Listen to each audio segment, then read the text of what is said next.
ہم نے دیکھا کہ فوراً قبول. یہ اللہ کا شکر ہے. میں کوئی استغفراللہ کوئی بڑی بات نہیں کر رہا، لیکن میرے دوست مجھ سے پوچھتے رہتے ہیں کہ تیری دعا میں بڑی ہم نے تاثیر دیکھی، تیری دعا ہمیشہ قبول ہوتی.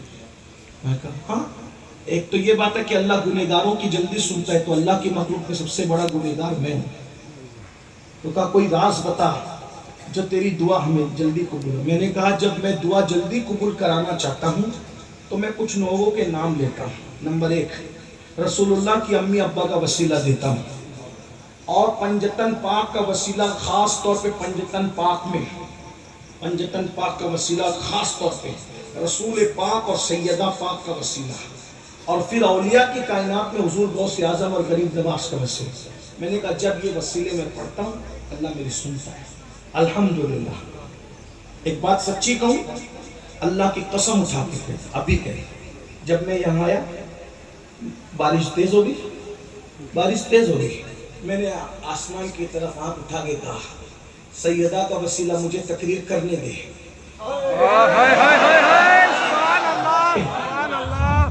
ورنہ اتنی بارش میں لوگ بھاگ جاتے ہیں. آپ کیا سمجھتے ہیں؟ ان لوگوں سے دل لگا کے دیکھو، سیکنڈ میں بات خدا سے نہ منواؤ تو پھر کیا؟ بھائیو یہ بچوں کا کھیل نہیں ہے. تمہارے ہاتھ میں جو دامن آئے ہیں ہستیوں کا، یہ اللہ کے محبوب لوگ ہیں، اور یہ وہ اوتھینٹک محبوب لوگ ہیں جن کی محبوبیت کا اعلان اللہ نے قرآن میں کہا. میں نے بارش بند ہونے کے لیے دعا نہیں کی، میں نے کہا مجھے تقریر کرنے دی، بس بارش ہو یا نہ ہو یہ مولا تیرے کام ہے، میں کیا دخل دوں گا اس میں. لیکن میرا کام ہے کہ میں اتنا روپیہ لوگوں نے خرچہ کر کے مجھے بلایا، میں تقریر کروں گا، مجھے تقریر کرنا. کوئی گیا تھا دیکھ، ورنہ اتنی بارش میں باپ بھی بٹھائے تو وہ نہ بیٹھے.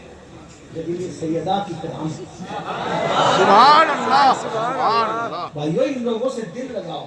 زمین پر کامیابی تمہاری کنیز نہ بنے تو پھر کہیں دل لگاؤ نا. لیکن یہ ایسے نہیں ہوتا کہ 10 منٹ کی نیند بھی قربان نہیں کریں گے اور ہم اسے دل لگا لیں، ایسے نہیں ہوتا. اس کے لیے بہت قربانیاں آپ کو دینی پڑے گی. ہاں تو تمہاری جو خوشی ہے نا پنجتن، وہ میری خوشی، جس میں تم راضی ہو اس میں ہم راضی ہیں.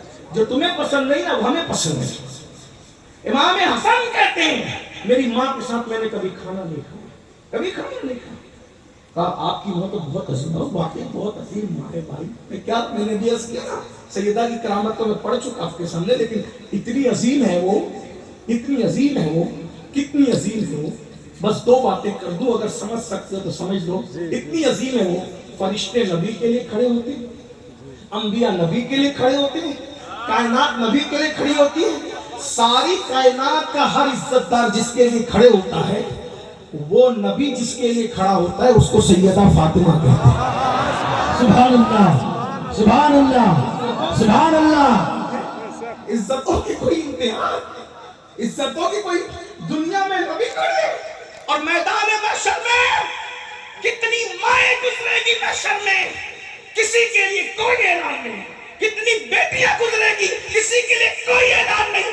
ایک ہستی جو سیدہ طیبہ طاہرہ عابدہ زاہدہ راکعہ ساجدہ نقیہ تقیہ زکیہ ام ابیہا عالمہ غیر معلمہ ام الحسنین، صرف سیدہ فاطمہ کے لیے محشر میں اعلان ہوگا.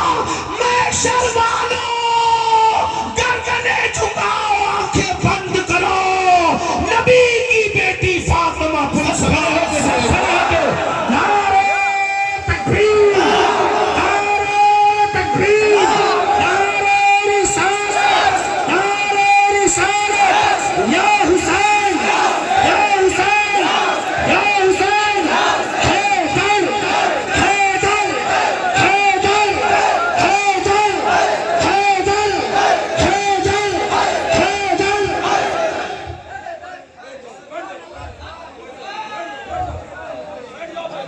ہے کسی کی ماں ایسی؟ بولو ہے کسی کی ماں ایسی؟ ہے کسی کی بیٹی ایسی؟ ہے کسی کی بیوی ایسی؟ ہے کسی کے گھر میں ایسی شہزادی تو لاؤ. ارے تاج محل بنانے والے تاج محل بنا گئے، مگر ان کے گھر میں کوئی ایسی بیٹی آئی؟ ارے جس کے گھر میں ایسی بیٹی وہ محمد الرسول اللہ کا گھر ہے. جس کے گھر میں